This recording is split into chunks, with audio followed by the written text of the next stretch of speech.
was reflecting as we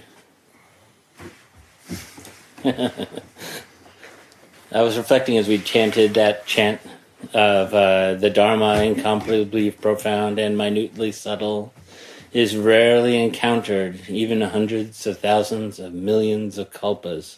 And I remember first hearing that, and it made it sound like the Dharma was so elusive, something far off that, only in certain ages of humankind or in only certain rare people could we, have the chance to see the Dharma.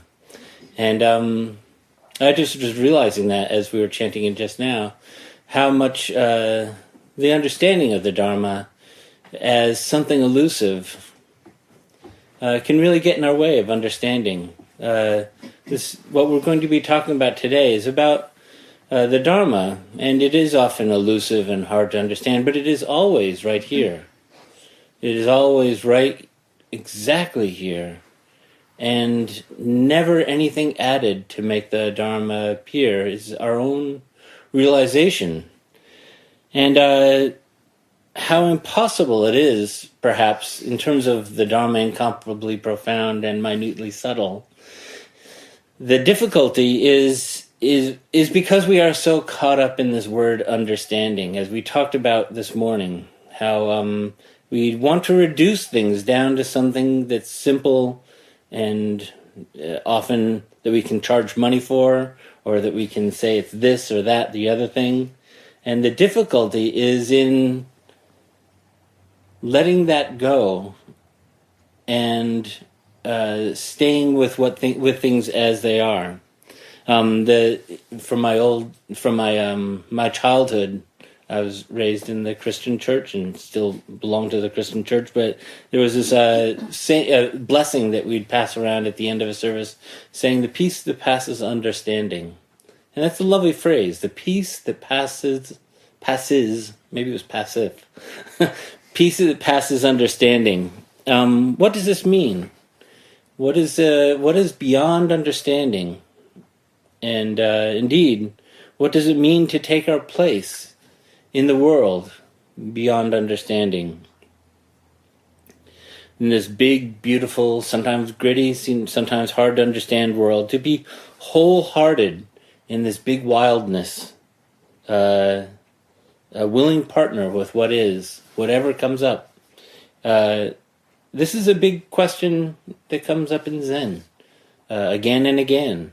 How do we practice? How do we develop a sense of concentrated wish to attainment, something which can never be attained? Or as soon as we have something attained, that's not it. That's the big duality, that we're shooting for something. We have to put effort in. We want to practice. But as soon as we make an it out of it, as soon as we make an it out of the Dharma, it's not the Dharma anymore. So to step in without expectations, to step in wholeheartedly, that's what I'd like to bring into the room today. And to do this, I'd like to look at case 23 of Entangling Vines, which is also in the Blue Cliff Record. It's one of the commentaries in the Blue Cliff Record, but it's called Mazu's West River. And the case goes like this. Layman Pang Yong called upon Mazu Dayo and asked, Dao Yi, and asked, who is it that doesn't keep company with the 10,000 things? Mazu answered, I'll tell you when you swallow the water of the West River in a single gulp. And at that moment, Layman Pang was deeply enlightened, and he composed a verse. All the 10 directions are the same assembly, each and every one learning non-doing. This is the place where Buddha is chosen. Mind empty, exam passed, I've returned home. So, I'd like to introduce some of the characters that are in here. This is actually quite a wide-ranging drama that you're going to be hearing about. There's Mazu, who Layman Pang first calls upon. And Mazu is the grandson in the lineage of Huineng, who's the great ancestor who had been, the woodcutter who heard the Diamond Sutra and went off to find the way, and is in many ways the great founder of Chinese Zen, the very consolidator of a lot of Chinese Zen. A great teacher, he had 139 successors. But Mazu was also a great figure in another way, just in terms of his physical presence. Mazu, Ma, in his name means horse. And it was said, they were really trying to make a point of this horse-like nature. They said that he had circular marks on his footprints, like hooves. And he could extend his, how you've seen a horse do this? He could extend his tongue over his nose, like a horse does. You ever seen a horse lick their own nostrils? Interestingly enough, as a footnote, my mother could do that too. She had a very long tongue. Weird. Hey, Mom, do that thing with your tongue again. Yeah. And he had the stride of an ox and the glare of a tiger. He was a vigorous, radicalizing teacher. In fact, when we talk, every time we sit Dokusan, we have him to thank. Up until this point, one of the characteristics of Chinese Zen emerging from its background in Buddhism, the traditional model of teacher-student relationship had been sort of like what we're doing now, a teacher talking to a group, or now and then a few, one-on-one conversations, but it was largely, this was instruction. Mazu was the one that really started this idea of capturing conversations. It started to be like one person would have a conversation with another, and such was the nature of these conversations at the time that oftentimes one of the people would wake up, have a great realization, and they started saying, we should write that down. And they started to collect the koans at that point. And Mazu was the one who brought in and formalized this recognition of the conversational nature of the teaching and started the Dokusan tradition that we are a part of.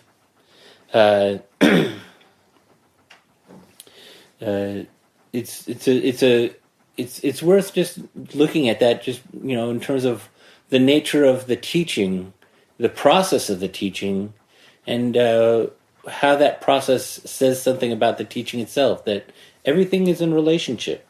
The things are about a dialogue between people, that it's not some truth that one person can stand and speak to everybody else, but what happens between us, that's where the truth, it has to be a living thing between people.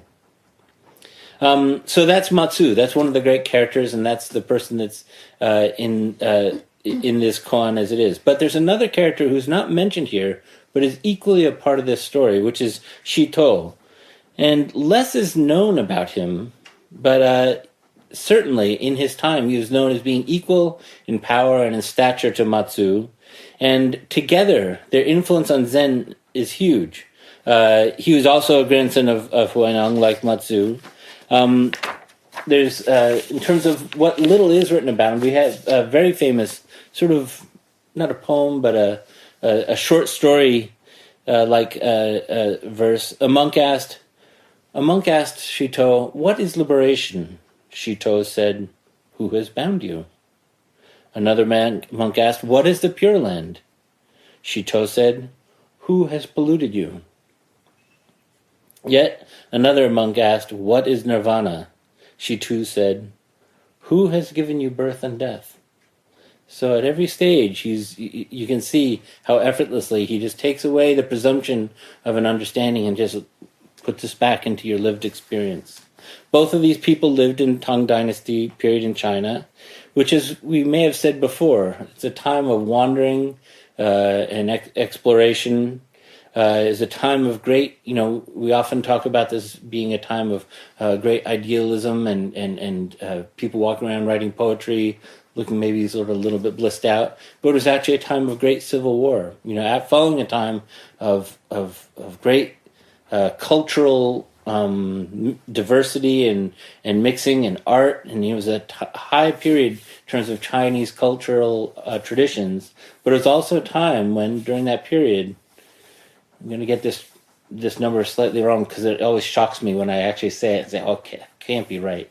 But roughly 3 out of 5 people died during a 50-year period during this time because of the actual civil war, but also starvation and disease caused by the collapse of the society during this time.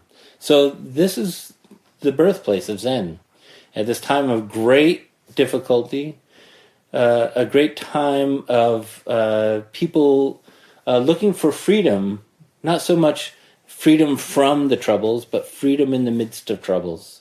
And that is where the great Zen experiment that we are a part of takes place. And that wandering part is a big part of it, as you'll see in this koan here. But just a final thing about Shito and Mazu in terms of their background. The tradition of Zen was passed down through what's called houses.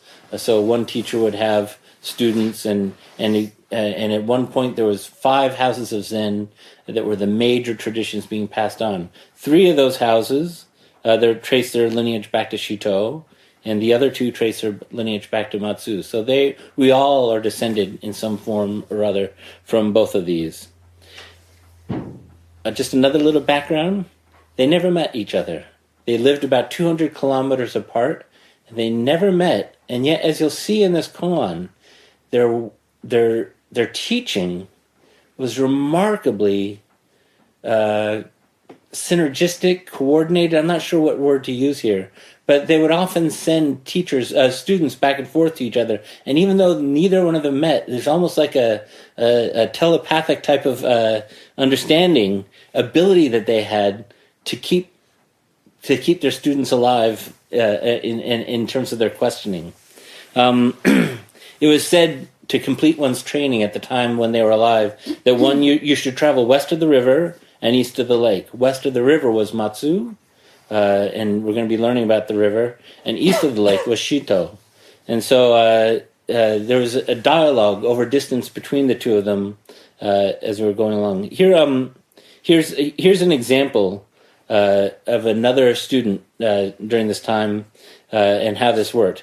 Yin Feng, a student, was about to leave Mazu, and Mazu asked him, "Where are you going?" "To Shito," replied Yin Feng. Mazu said, "Ooh, be careful. Shito's path is slippery." Yin Feng said, "Bring it on. I got this. Don't worry about it. I'm a really experienced student. My skills are up to handling this." So as soon as he walked the 200 kilometers, and walked about a week or so, arrived at the, you can see him, he would have had his monk's robe, and he was tradition to carry a staff with these jingly bells at the top.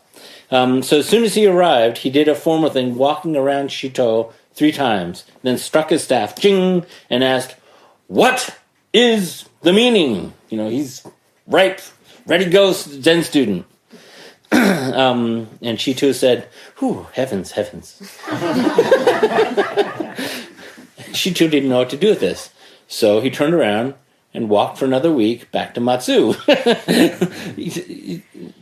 They had a lot of passion to be doing all this walking. So he walked back to Mazu and reported what happened. Mazu turned him around and says, "Go back there. And when he says heavens, you make a deep sigh twice."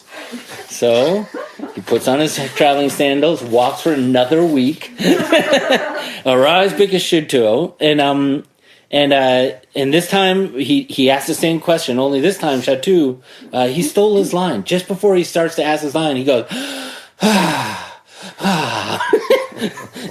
and at this, Yin Feng was speechless again, which is sort of the whole point. Here's this proud student, "I'm going to get to the bottom of this." And they're like, yeah. That's a good spirit. Let's just keep the spirit of his questioning going. And at each point, each of them was yanking the rug around any sense of certainty or understanding that he could possibly had. So anyway, Yin Feng turns around again, walks back to Mazu and tells him what had happened again. And Mazu said, "I told you that Shito was a slippery fellow." Yeah. There's a sense of a big ping pong game. Like, the whole point is not to win the point, but to keep the ball going. And in that point, this is what we do with practice with koans as well. Sometimes we go in with koans and we're trying to get the answer. It has nothing to do with any answer that you could give. It's about the practice of the koan, the experience of who you are in the midst of that koan, which is where the Dharma steps forth.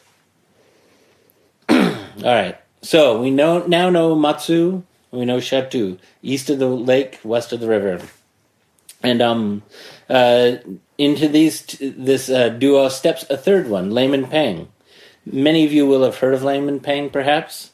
Another bold experimenter of his time. Again, he was known as a great practitioner, and he was successor to Mazu, as we'll see. And also, he was a successor to Shito. And he was known in his time as a fine poet. Normally, we wouldn't know much about a layman because only monks were recorded, and monks were, we captured the stories of monks. But such was his attainment and some of the stories about him, but also his poetry was very well known in China at the time. We still use one of his great poems as sort of like one of the Zen cliches about the great miraculous activity of drawing water and chopping wood. That was from Layman Pang. And I'll say that a little bit more about that later. But he left 300 poems at his death. Interesting, though, he was a well-to-do business person. And he had a big property. He had, not only did they have their main house, but they had a little hermitage out in the woods near their house where the family would go to practice Buddhism. And they were very much an upper middle class type of family. And his family, in fact, is a big part of the story about Layman Pang. But the story goes that one day they simply piled all their wealth, everything they had. They had this big house, mansion, servants, and everything like that. They took all their possessions, piled all the wealth and belongings into the boat, sent it out into the river, and sank it. And they kept few little things to keep themselves moving, but then they just traveled the countryside selling baskets and straw sandals and became a family of wandering mendicants. There's no discussion in the record about why they did this. It's just what they did. One of the things they were looking at is one of the things that freed them up then is to have lots of time for the practice. They didn't have to maintain their household or their business. They just kept it very simple and wandered, going from session to session, visiting the masters of the day, as we see here. So for the Layman Pang is, we have him coming to Mazu asking this question: who is it that doesn't keep company with the 10,000 things? Mazu was not the first person he asked about this. This was very much a personal koan for him. Something that he, just like the Buddha Gautama, had this question: why is it that we suffer? How can we be released from suffering? This is a question that for Layman Pang around who is it that doesn't keep company with the 10,000 the 10,000 things. The question, is very much about now. Is there something other than this that doesn't keep company with the 10,000 things? It's almost, there's this maybe even a bit of a scholarly type of academic question behind it. It's a great question, and there's nothing wrong with being scholarly, but in the nature of the question, there's something other than this. There's a bit of a distance there that he is implying, that there can be this, but also something outside of that sees it. And so that's the question that he's holding, and you can almost sense in the fact that he's holding it that has an intuition about it, that there isn't or there is, but he can't really just come down on one side or the other. This is his live wire, the paradox that he's holding at this time. A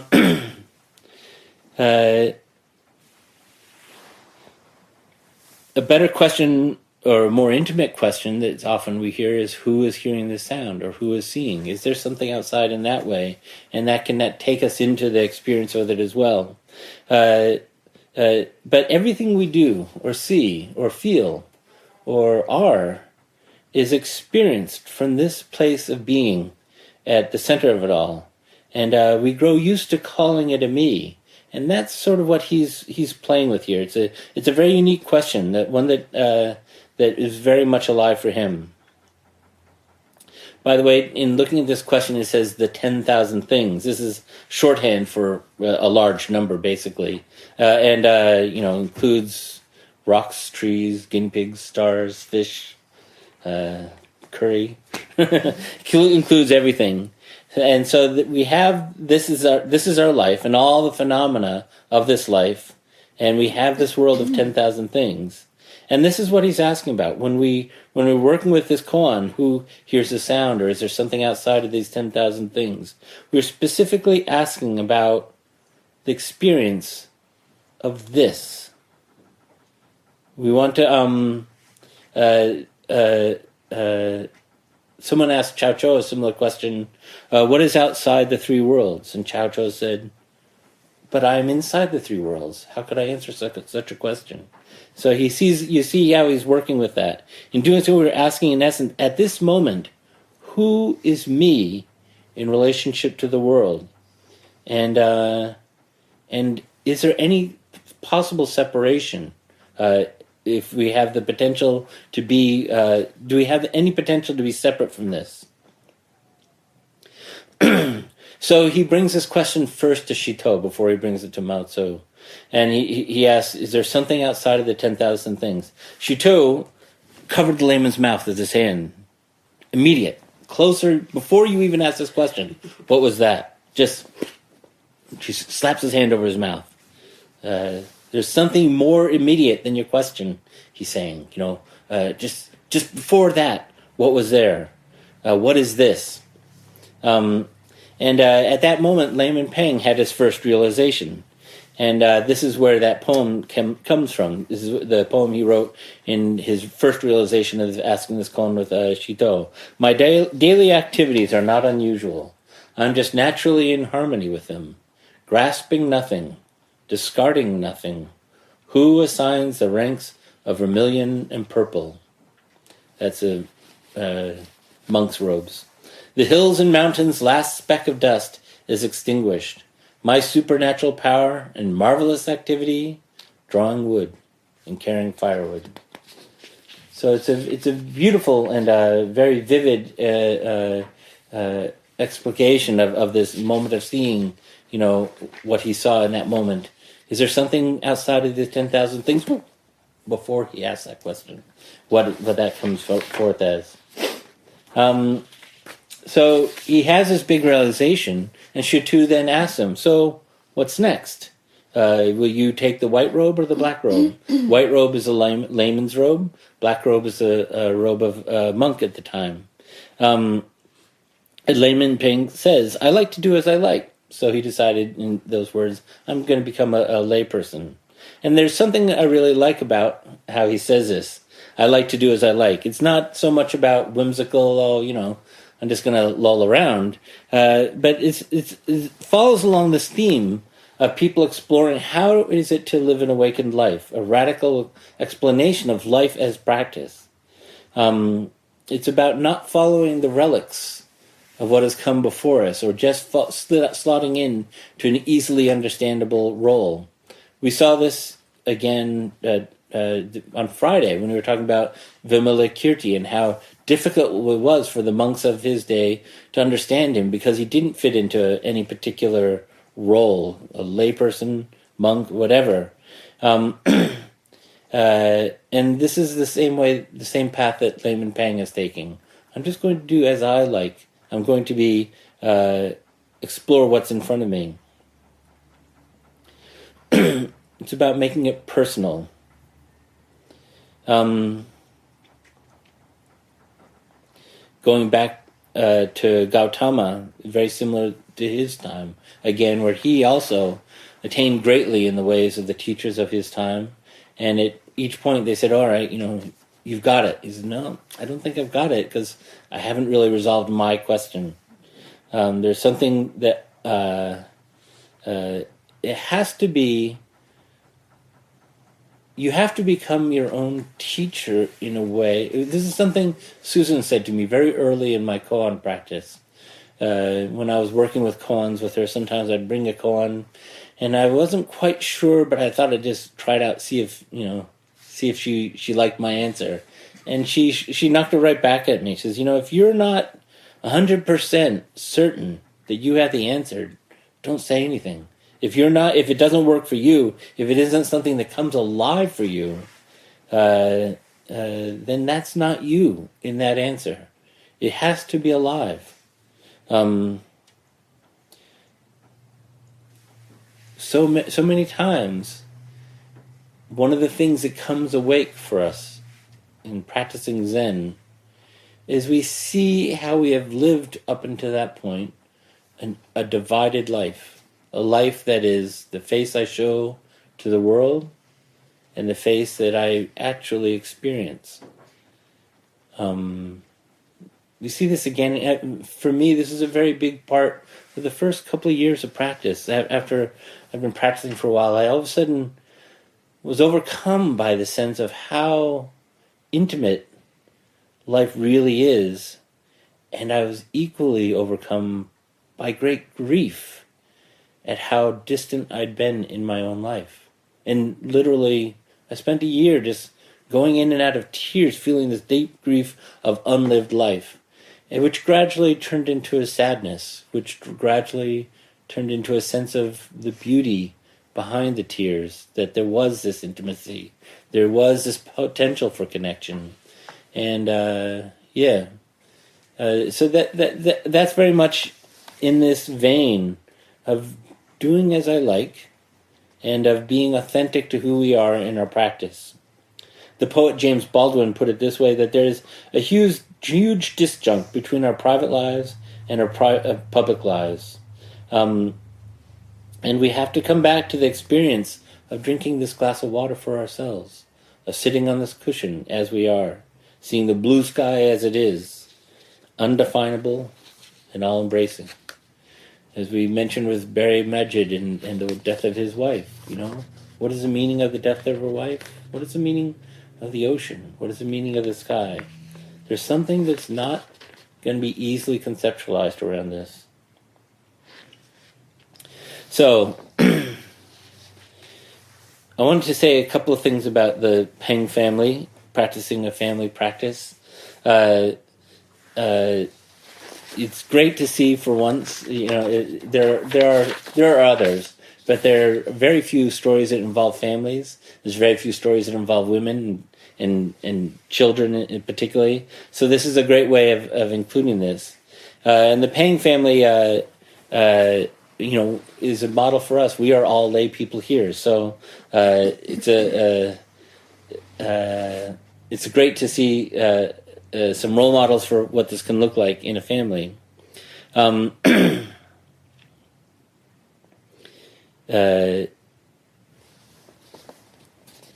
wanted to tell a story. You've probably heard some of these stories about the Layman Peng and his family.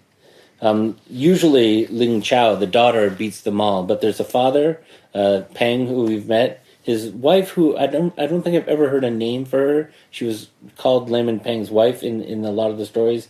But the daughter, Ling Chao, gets her name, and she often has the sharpest eye between them. She's also there's also a son, but he's very rarely mentioned in the family, in the stories. One day, the layman was sitting in his thatched cottage one day and reading a sutra. Difficult, he suddenly exclaimed, like trying to scatter 10 measures of sesame seeds all over a tree. Mrs. Peng replies, easy, just like touching your feet to the ground when you get out of bed.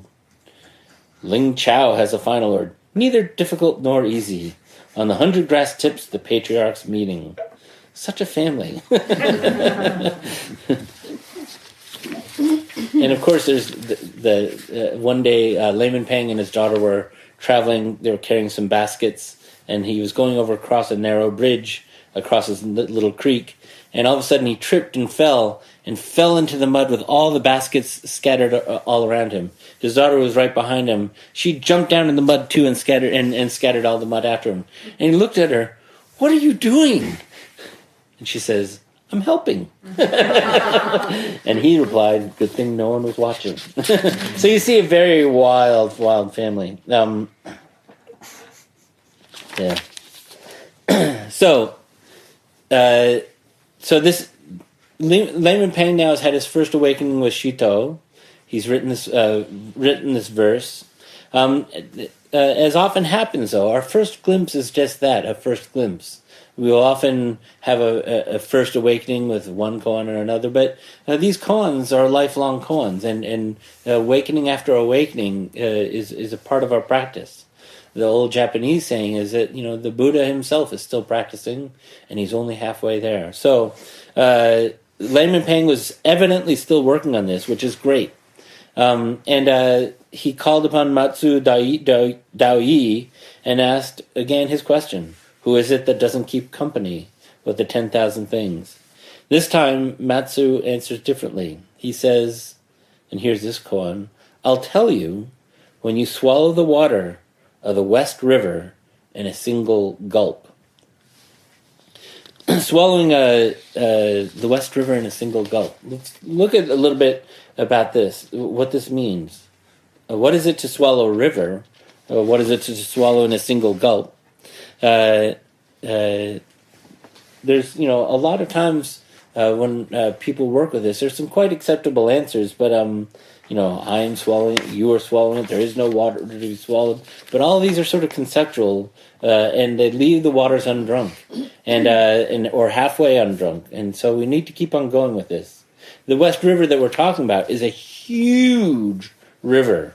It's a major tributary to the largest river in China, the Pearl River, and second only to the Yangtze, and in flow and diameter. It links both southern China and the interior China, so it's a very long river, and so deep and wide that boats could sail up the entire length from the South China Sea, 2,000 kilometers inland from it. And in places it is a kilometer wide, so this is a pretty major river. It's like swallowing the Hobart. What's the bay? What's the water? Derwent Estuary. All right, like swallowing that in a single gulp. Yes. And I like that it's a river, because the nature of rivers are very much timeless, and flowing. Where does a river come from? Can you find the absolute beginning of a river? Can you find the absolute end of a river? Where does it end? Does it end as soon as it passes into the ocean, or a little way into the ocean, before the ocean? Where do its waters come from? Where does it go? There's this sense of infinity about a river. I remember when I was a child, I saw the Mississippi River, and it was so wide that where we stood on the bank, we could not see the other bank. There's that sense of this mass of water. And there's also this sense with rivers, through the cycle of rain, through the cycle of moisture, rising in heat, of the waters never ceasing to move. There are waters that we are drinking here at this house that, there were waters of the earth before we were born. They were part of the animals, plants, other humans before we were here. There's something also very deeply personal about a river. I remember one time, again, many years ago when I was young, a friend of mine decided we'd go for a little mini sesshin by the side of a river, and we thought we would just bring nothing but a tent, a sleeping bag, and a journal or something like that. But we thought we'd just fast for 4 days by the side of this river. Yeah, I know, youth, eh?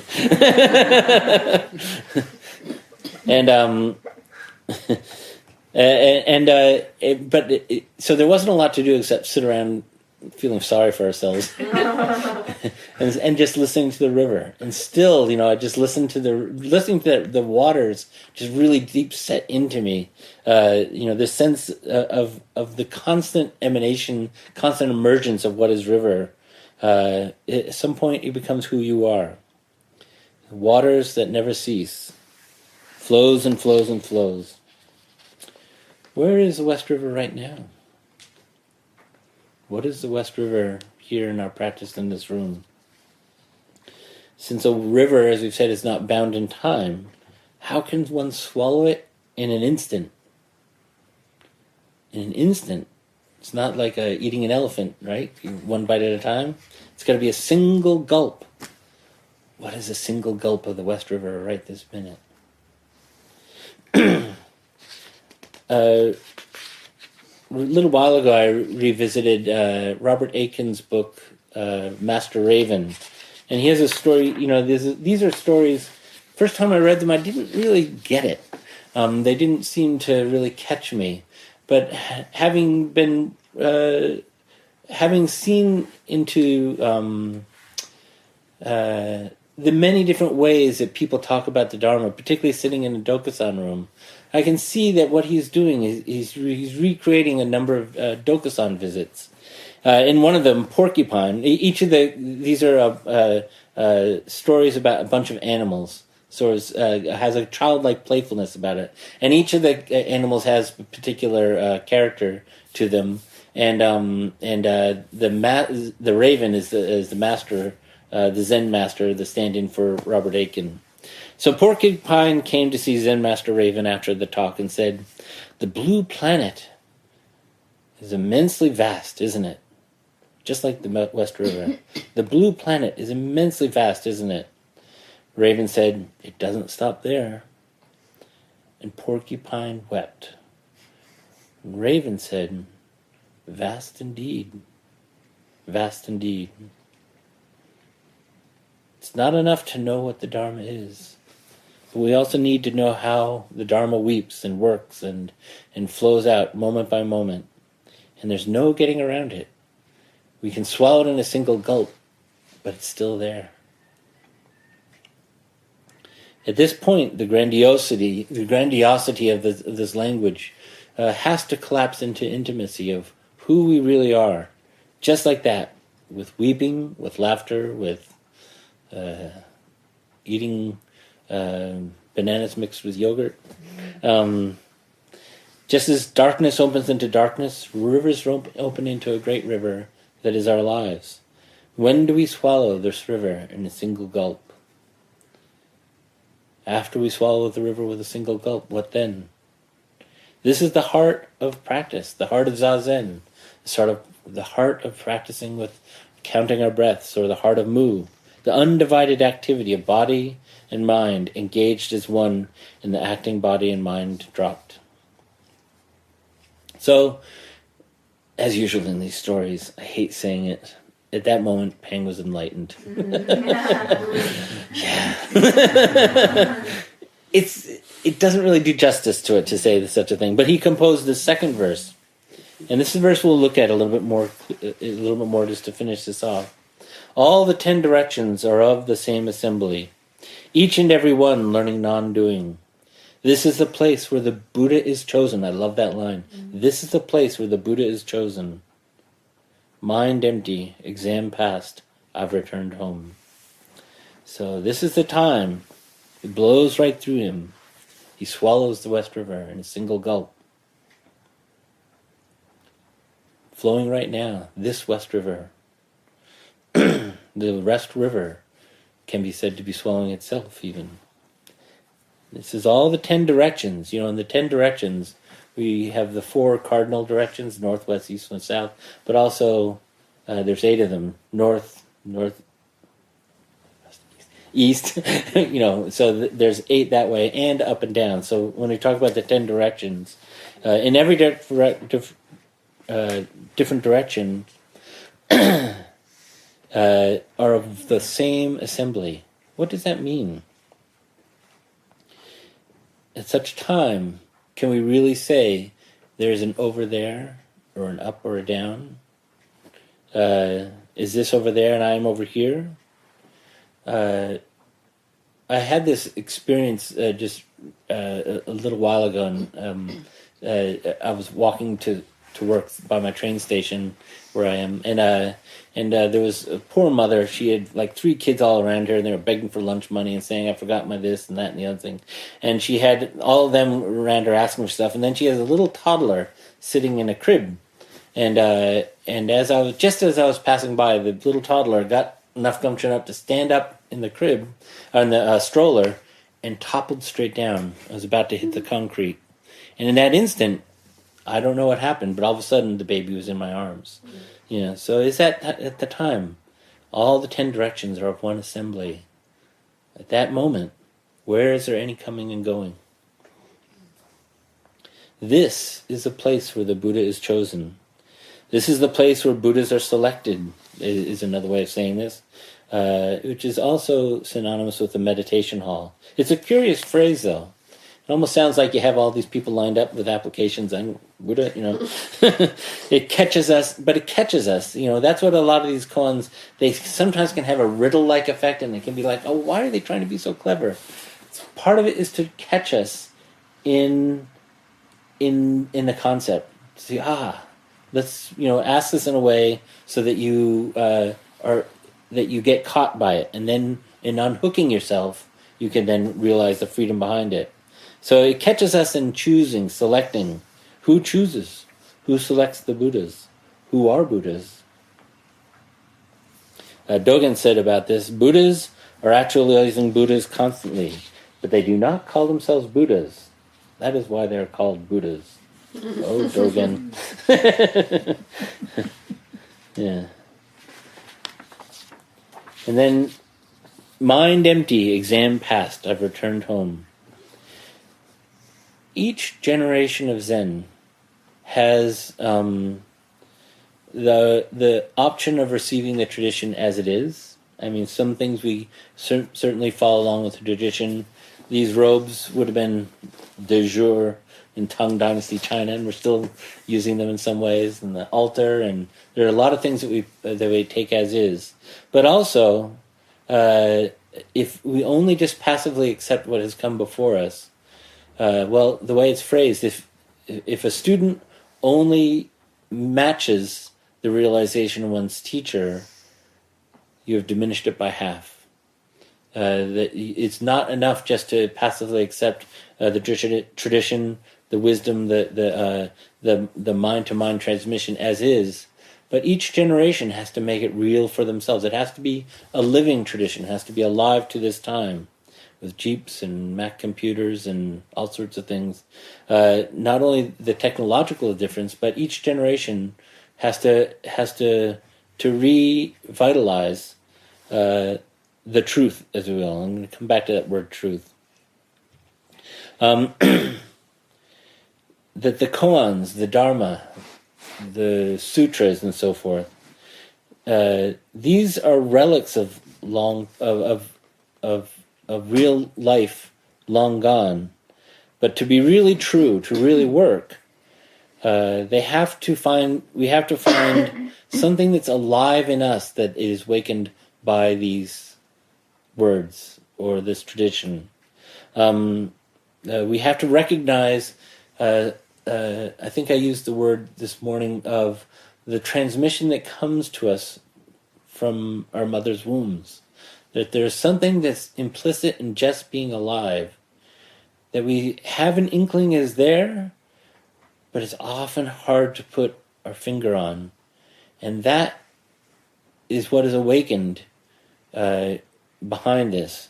And if it's not, if we are simply absorbing the exterior of the Dharma, then it will never be really alive.